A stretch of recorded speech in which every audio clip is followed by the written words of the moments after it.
My name is Jody Neal. I'm the author of Outcry Witness, a former prosecutor's guide to healing and justice after sexual violence.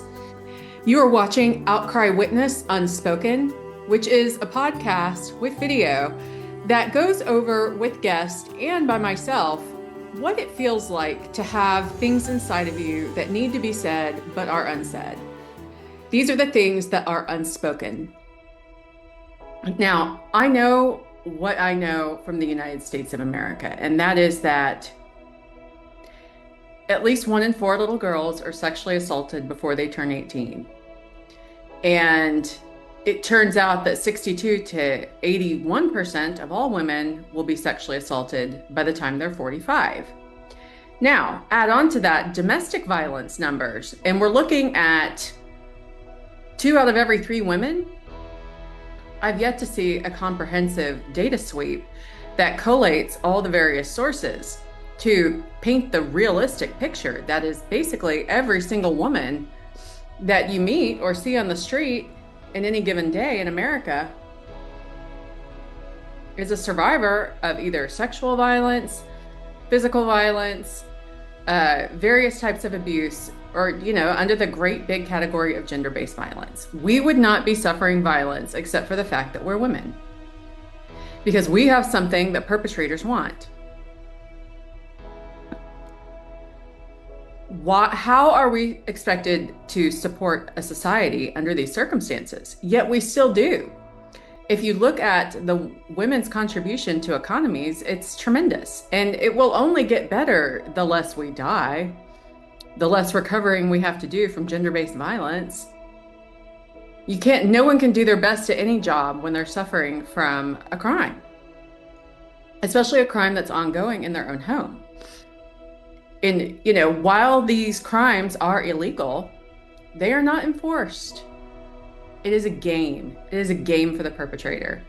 Because, it says in the penal code, you're not allowed to, hit a woman. Okay, great. What happens if you do? We all know what happens if you do. If you hit her in just the right way, the pictures won't look that bad. And if the pictures don't look that bad, the police won't take it seriously. They may not take it seriously anyways. If it makes it to the district attorney's office, if the pictures aren't bad, they probably won't take the case. If they do take the case, there's a pretty good chance it will never go to court. The levels of enforcement are many, and the end result is null. While the laws are there, you can get enhancements on family violence cases in Texas, which means if you have multiple convictions, they can end up adding up into a bigger crime. But the deal is who gets that? The very, very, very far end of the spectrum, which granted, those people tend to have other problems that take priority. Like maybe they're dealing drugs, and drugs actually will get you put into prison in Texas, whereas gender-based violence probably won't. And we're one of the stricter states. So where does that leave the rest of the nation? We have hollow laws, hollow enforcement. And the reason why they're hollow is because of a massive bias against women.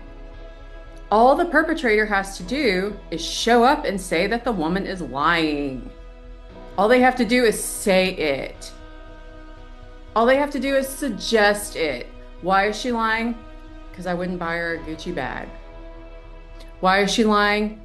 Because she's mad I wouldn't pay, her massage school fee. Whatever.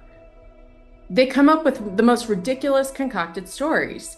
And law enforcement buys the stories because they have a bias too. But the bias at the end of the day comes from the juries. The juries who find the perpetrators not guilty and send the message downstream to the police and ultimately to the victims. If juries took these cases very seriously and started maxing these guys out instead of letting them walk, then maybe we would have some enforcement. But frankly, we're getting in our own way here in the United States of America. And the perpetrator has all of the protections, all of them. The perpetrator has the right to remain silent. The perpetrator obtains the presumption of innocence when they step into a courtroom. You can't hold the indictment against the perpetrator. You can't say, well, he must have done something, so I guess he's guilty. You can't say it. It's against the law. The perpetrator has the right not to testify. He doesn't have to take the stand. You can't hold that against him either. You can't say, oh, well, if I was innocent, I would say something. No, it's against the law.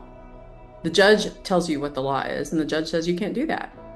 And if you can't follow the law, you shouldn't be on a jury. You can't be. So where does that leave us?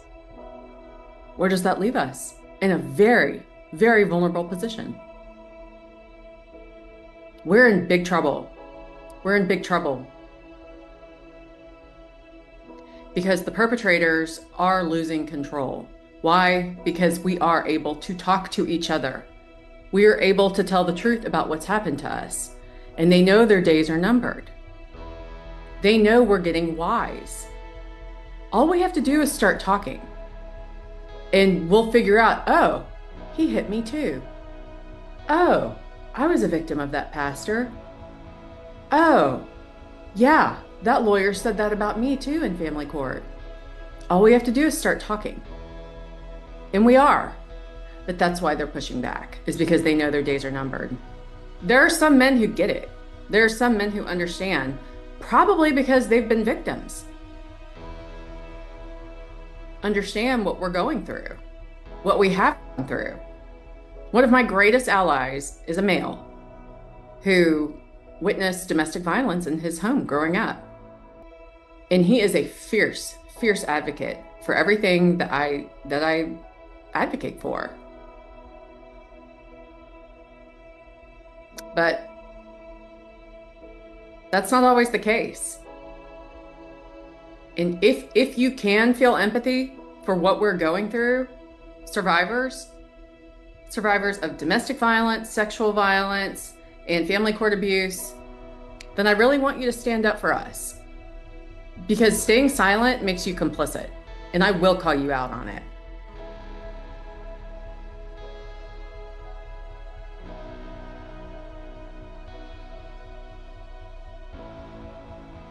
The women of South Africa have inspired me by shutting down the country on Friday, November 21st, in protest of the crisis of gender-based violence in the country. South Africa has a gender-based violence rate that is 6 times the global average, 6 times. And on top of that, the gender-based violence has gone up in the past year by 33%. That is a staggering, staggering figure. 33% increase in anything in 1 year is staggering. But gender-based violence, I can't imagine. I can't imagine the pain that these women are feeling together. Just unbelievable. And the government really, really needs to devise a system. This is a crisis. Experts need to be retained. This needs to be dealt with. And I love that the women protested gender-based violence. They're shutting down the country during the G20 summit. They will not listen unless we make them listen.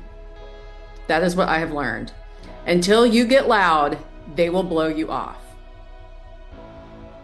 And once you get loud and they stop blowing you off, then they will come at you with violence.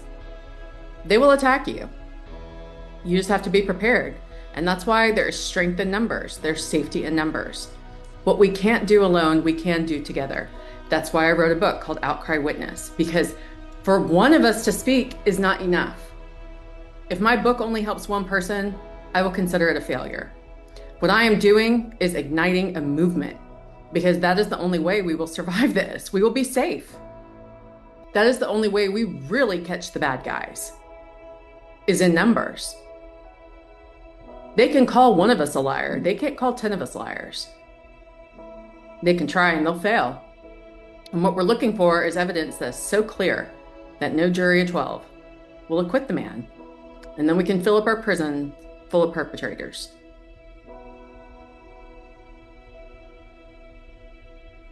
South Africa, you have inspired me.